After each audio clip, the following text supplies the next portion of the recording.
교재 26페이지 보겠습니다. 이전 본문의 마지막은 우리가 고난을 받아야 함을 말합니다. 그러나 오늘 본문은 그 고난이 장차 우리에게 나타날 영광과 비교할 수 없다고 합니다. 우리를 포함한 모든 피조물은 구원을 고대하고 있습니다. 다만 그 소망은 보이는 것이 아니기에 참음으로 기다려야 합니다. 이때 성령 하나님이 우리의 연약함을 도우십니다. 성령 하나님은 말할 수 없는 탄식으로 우리를 위하여 친히 간구하시며 부르심을 입은 자들에게는 모든 것이 합력하여 선을 이루게 해 주십니다. 어제 우리가 읽은 말씀으로 보면 우리가 살아갈 때 우리에게는 두 가지 자유가 있습니다. 하나님의 자녀인데 하나님의 자녀라는 신분이 변하지 않으니까 다시 온갖 죄를 지을 수 있는 자유도 있고, 죄의 종이었던 우리를 하나님의 자녀로 불러주셨으니까 하나님의 자녀답게 살아가려고 노력하는 자유도 있을 수 있습니다. 그러면 우리가 어떻게 살아야 하나? 우리의 신분이 변하지 않는다고 해서 이제는 하나님의 자녀가 됐으니 온갖 죄를 짓자 이렇게 살아서는 안 되고, 죄로 죽을 수밖에 없는 나를 하나님이 구원해 주셨으니까 하나님의 자녀답게 저 천국 바라보면서 살아가자. 이게 이제 어제 본문의 중요한 교훈이라고 말할 수 있습니다. 그런데 이제 우리가 저 천국 가기 전에 이 땅을 살다 보면 하나님을 잘 믿어도 고난을 당할 때가 있고 어려움을 당할 때가 있습니다. 하나님 안 믿는 사람은 별로 고난을 받는다 해도 하나님 잘 믿으면 하나님이 나한테는 좀 모든 일이 다 잘 되고 어려움도 없고 기도하는 데마다 척척척척 다 잘 되고, 그렇게 살아가면 얼마나 좋을까? 왜 하나님은 그렇게 안 해주시나? 이제 이런 생각을 우리는 문득문득 하게 됩니다. 여러분도 그렇지 않습니까? 이 새벽마다 나와서 하나님 앞에 기도하는데 하나님이 내 기도를 하는 족족 다 들어주시면 얼마나 좋을까? 근데 그렇지가 않지요. 구약 성경의 욥을 보십시오. 그리고 아브라함에게 하나님께서 독자 이삭을 바치라고 하시지 않습니까? 하나님은 하나밖에 없는 아들 예수님을 십자가에 못 박히실 정도로 마음이 큰 아픔을 겪으셨습니다. 그러니까 세상에 살아가면서 고난이 없을 수는 없습니다. 왜 고난을 주실까요? 여러분, 우리가 내가 기도하는 대로 모든 일이 다 잘 되고 내 바람대로 모든 일이 다 잘 되면 그게 복 같은데요, 그게 아닙니다. 내 뜻대로 모든 일이 다 잘 되면 교만해집니다. 그래서 더 기고만장해집니다. 어릴 적에 아이들을 보십시오. 엄마 아빠한테 원하는 거 말할 때마다 엄마 아빠가 다 들어주면 그 아이가 엄마 아빠를 사랑할까요? 더 아이가 건방지고 기고만장해집니다. 해달라는 대로 다 해주면 감사하는 게 아니고요, 다음에 뭐 조금이라도 늦게 해주거나 하면 막 열을 내고 핏대를 세우고, 그게 아이 모습 아닙니까? 우리하고 똑같습니다. 때로는 기도해도 응답 안 돼서 좌절될 때도 있고 내 고집을 꺾어야 할 때도 있고 그러면서 살아가는 거죠. 그런데 고난 속에도 하나님을 기억하고 살아가는 게 중요합니다. 그게 참 중요한데 쉽지가 않습니다. 여러분도 새벽에 기도하러 오셨지 않습니까? 그러면 우리에게 있는 질문, 하나님을 믿고 하나님 자녀답게 살아가는데도 이 세상에서 어려운 일을 겪을 때, 시련을 겪을 때, 고난을 만났을 때 어떤 마음의 자세로 살아가야 하는가? 자, 오늘은 그 질문에 대한 대답이 쭉 나옵니다. 먼저 18절 말씀입니다. 18절 함께 읽어봅니다. 시작. 생각하건대 현재의 고난은 장차 우리에게 나타날 영광과 비교할 수 없도다. 아멘. 한번 따라해 보시죠. 현재의 고난은 장차의 영광과 비교할 수 없다. 참 이 사도 바울은 로마서를 쓰면서도 로마서의 독자인, 당시의 독자인 로마교회 성도들, 오늘날 이거를 읽는 우리의 마음을 정말 완벽하게 알고 있지 않습니까? 여러분, 하나님 믿어도 어려움이 있습니다. 저도 얼마나 고난을 많이 겪었는지 모릅니다. 40에 하나 감한매를 맞고 굶주려 죽을 뻔하고 배가 파손되고 얼마나 어려웠는지 모릅니다. 그런데 제가 이길 수 있는 비결이 있었습니다. 그걸 여러분들과 나누고 싶습니다 하고 18절을 주시는 겁니다. 현재의 고난은 살아가면서 하나님 믿지만 이런저런 어려움을 당하는 고난이 내 인생에 찾을 때마다 장차의 영광, 내가 이 땅에서의 삶은 저 영원한 천국에 비해서는 아주 짧은 삶인데 천국을 안 갔기 때문에 우리는 이게 한없이 길어지는 거지, 이건 짧은 인생입니다. 저 천국에서 우리 하나님과 예수님과 더불어 영원히 살 그 천국의 소망을 가지고 이 짧은 인생에서 고난을 이겨내는 훈련을 하십시오. 이게 18절입니다. 현재의 고난은 장차 우리가 저 천국에서 하나님과 함께 누릴 영광과 비교할 수 없다. 이 18절 여러분도 꼭 마음에 새기시고 인생의 어려움이 혹시 찾아올 때마다 현재의 고통은 영원하지 않다, 저 영원한 천국에 비하면 마치 오늘 이 삶은 하루살이의 삶과 같다 생각하고 천국의 소망으로 이 땅의 어려움을 잘 이겨나가는 여러분 되시기를 주님 이름으로 부탁합니다. 첫 번째 기도 제목입니다. 삶의 고난을 예비된 영광으로 극복하게 하소서 하는 것입니다. 삶의 고난을 예비된 영광으로 극복하게 하소서.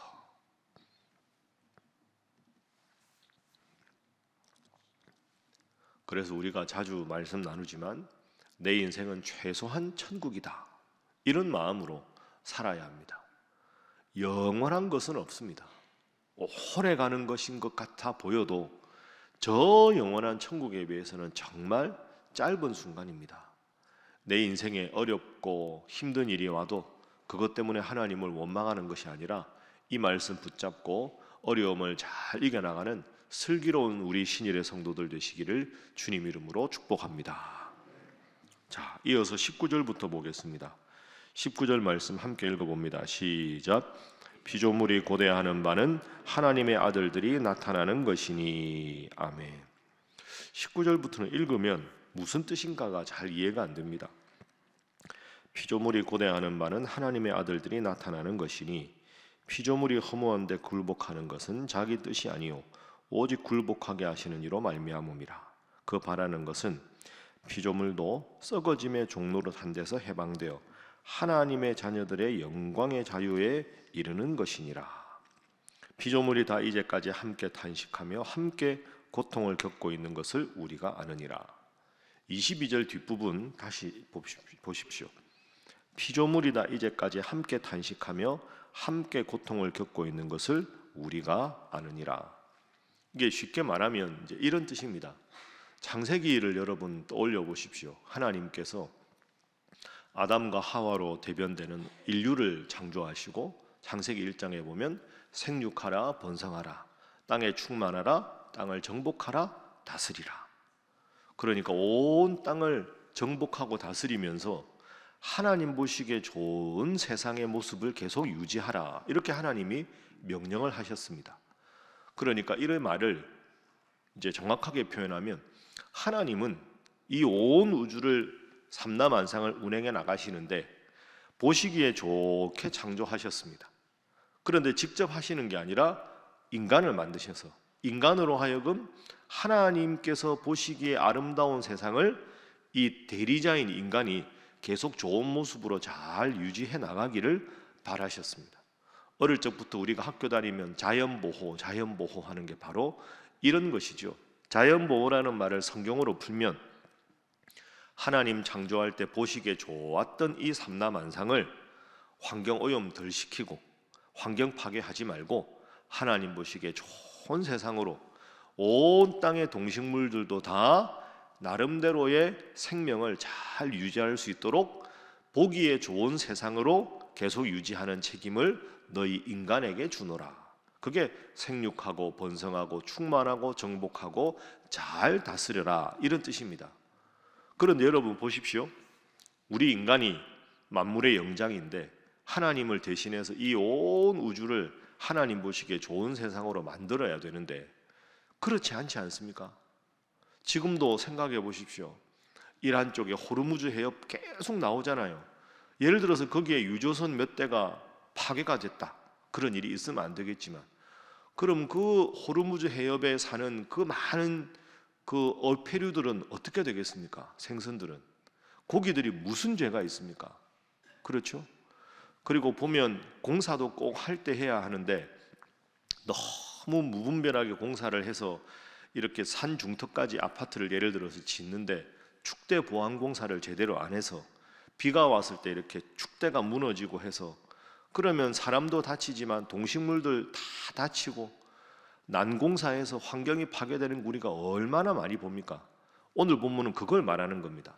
피조물, 인간을 제외한 모든 자연 만물도 인간이 하나님 보시기에 바로 서서 인간만 살기 좋은 세상이 아니라 모든 하나님이 만드신 인간을 제외한 모든 삼라만상도 나름대로 하나님 보시기에 좋은 세상으로 살아가기를 말 못하는 동식물들도 바란다.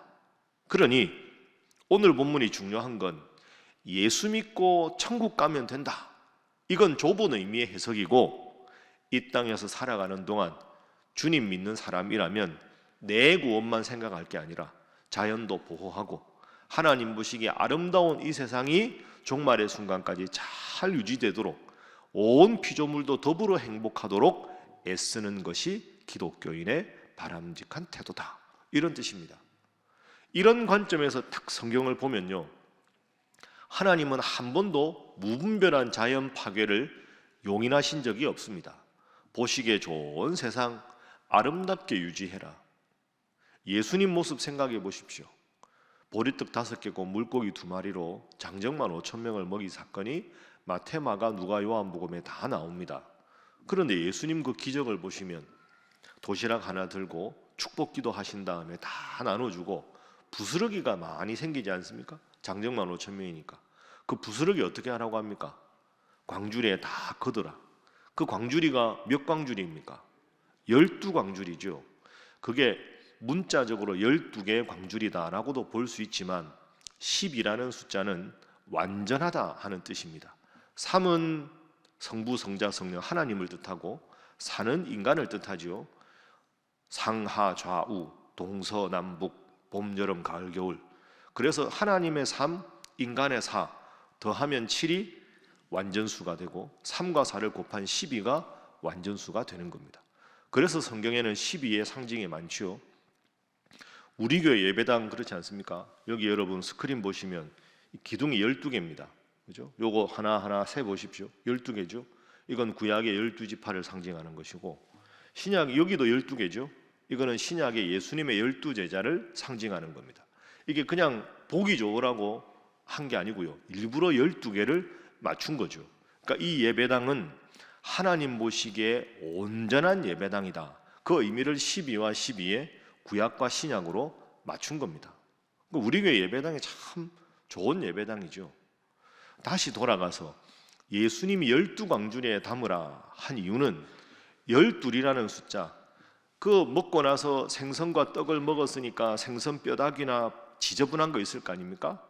지저분한 거 하나도 두지 말고 완벽하게 수거하라, 이런 뜻입니다.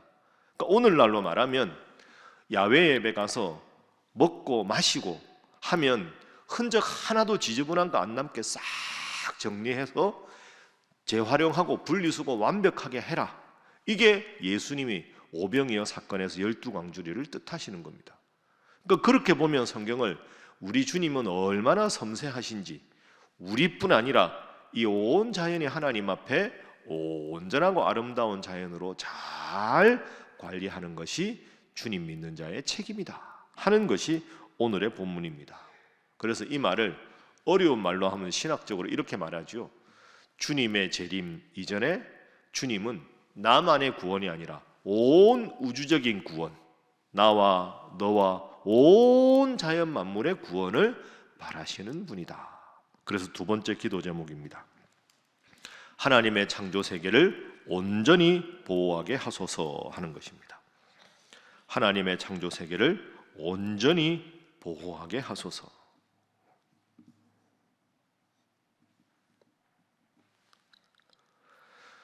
그래서 교회마다 뭐 이렇게 저도 그 참 찬성하는데 일회용품 덜 쓰고 자원 재활용하고 아껴 쓰고 뭐 우리가 한때 아나바다 있었죠. 아껴 쓰고 나눠 쓰고 바꿔 쓰고 다시 쓰고 그런 게 다 예수 믿는 사람의 할 일입니다.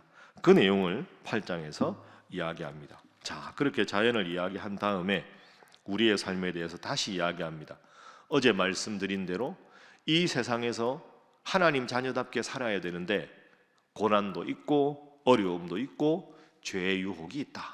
다시 그 주제로 바울이 돌아갑니다. 26절 말씀 함께 읽어봅니다. 시작. 이와 같이 성령도 우리의 연약함을 도우시나니 우리는 마땅히 기도할 바를 알지 못하나 오직 성령이 말할 수 없는 탄식으로 우리를 위하여 친히 간구하시느니라. 아멘. 따라합니다. 성령은 우리의 연약함을 도우신다. 성령 하나님이 우리의 연약함을 도우신다는 거죠. 예를 들어서 고난당해서 믿는 믿음이 약해질 때 새벽에 기도하다가 이제는 영적으로 막 지쳐서 기도 안 나올 때 이럴 때도 성령 하나님은 우리를 안타깝게 바라보시고 도우려고 하신다.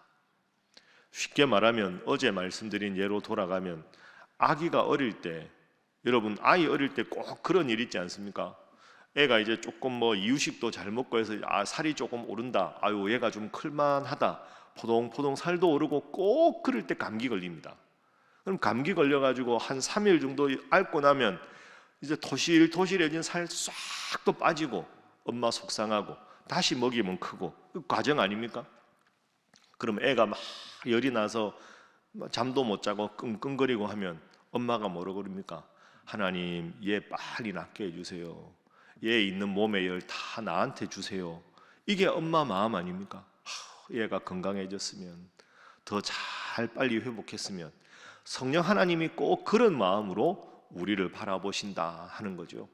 기도하다가 때로는 넘어지고 실족할 때 다시 일어서야 되는데 다시 잘해야 되는데 저러면 안 되는데 그런 안타까운 마음으로 늘 우리를 곁에서 도와주고 싶어서 항상 우리를 힘주시고자 하시는 분이 성령 하나님이다. 그러니 우리가 이 세상에 살아가다가 18절 말씀대로 고난당하거나 기도도 안 나오거나 어려울 때 성령 하나님 저를 도와주십시오. 저는 힘이 없습니다. 제 힘으로 일어서기 힘듭니다. 라고 하면 26절 성령 하나님이 우리의 연약함을 도우신다. 그러면 그 도움으로 하루하루 다시 조금씩 일어서면 지금 당장 길이 안 보여도 끝내 어떻게 되느냐? 우리가 잘 아는 28절 말씀입니다. 28절 함께 읽습니다. 시작. 우리가 알거니와 하나님을 사랑하는 자 곧 그의 뜻대로 부르심을 입은 자들에게는 모든 것이 합력하여 선을 이루느니라. 아멘. 결국은 다 하나님이 좋게 해주실 것이다. 백길은 직선이 없습니다. 그죠? 백길은 이렇게 휘어갑니다. 휘어가도 아니 내가 이렇게 가야 되는데 왜 배가 이렇게 가나 인생이. 그런데 이렇게 갈 만큼 가면 또 물결이 이렇게 돌고 돌아서 결국은 원하는 목적지에 갑니다. 여러분 인생이 고속도로가 어디 있겠습니까? 저 사람 인생은 고속도로 같습니다. 목사님 아닙니다. 가까이 보면 전부 다 굴곡이 있습니다. 불면의 밤을 보내고 괴로워하고 지치 않은 것이 인간의 삶입니다. 그러나 그럴 때 하나님 믿고 나가는데도 고난도 있고 고통도 있어서 아유 하나님도 소용없네 하고 마음을 접고 배에서 뛰어내리면 영원한 목적지에 갈 수가 없습니다. 그래도 성령 하나님 저를 도와주십시오 하고 기도하면 한참 하나님 원하시는 방향과 내가 원하는 방향이 다른 것 같아도 또 돌고 돌아서 결국은 하나님 원하시는 저 영원한 천국에 인도하신다. 합력하여 끝을 아름답게 선하게 만드시는 성령 하나님 믿고 여러분 오늘도 답답한 마음으로 기도하러 오셨습니까? 주님께서 언젠가 여러분의 슬픔의 눈물을 기쁨의 눈물로 바꾸어 주실 줄 믿고 끝까지 기도하는 여러분 되시기를 주님 이름으로 축복합니다. 세 번째 기도 제목입니다. 다 잘되게 해주심을 믿고 기도하게 하소서 하는 것입니다. 다 잘되게 해주심을 믿고 기도하게 하소서. 주님이 결국은 다 잘되게 해주실 것이다. 그게 오늘 30절 마지막 절입니다. 미리 정하신 그들, 여러분은 구원받기로 하나님 미리 정하셨지요? 여러분 오늘 이 자리로 부르셨습니다. 부르신 여러분들을 너는 죄인이지만 내가 의롭다 하고 여겨주시고, 의롭다 하신 여러분들을 또한 하나님의 영광에 참여하게 영화롭게 해주시겠다 하고 약속하셨습니다. 여러분의 인생에 정말 영광스러운 그날이 올 때까지 끝까지 성령 하나님 의지해서 믿음 생활 잘하는 여러분 모두가 되시기를 주님 이름으로 축복합니다. 기도하겠습니다. 하나님, 때로 맞이하는 현재 어려움과 고난에 주저하지 않게 하시고 저 천국 바라보며 현재의 고난은 장차의 영광에 비할 수 없음을 마음에 믿고 성령 하나님을 의지하여 합력하여 선을 이루심을 믿고 나아가는 저희들 모두가 되게 하여 주시옵소서. 전쟁의 공포 속에 있는 이 온 세상에 하나님께서 정의와 평화로 함께하여 주셔서 저 중동의 일촉즉발의 지금의 전쟁의 위기가 하나님 다 사라질 수 있도록 인도하여 주시옵소서. 나만의 구원을 위해 기도하지 않게 하시고 온 인류와 고난과 갈등과 전쟁 속에 있는 우리의 인류를 위하여 또한 온 피조물들을 위하여도 기도하는 저희들 되도록 함께하여 주옵소서. 함께 기도합니다. 주여 믿습니다. 주여 믿습니다. 주여 믿습니다.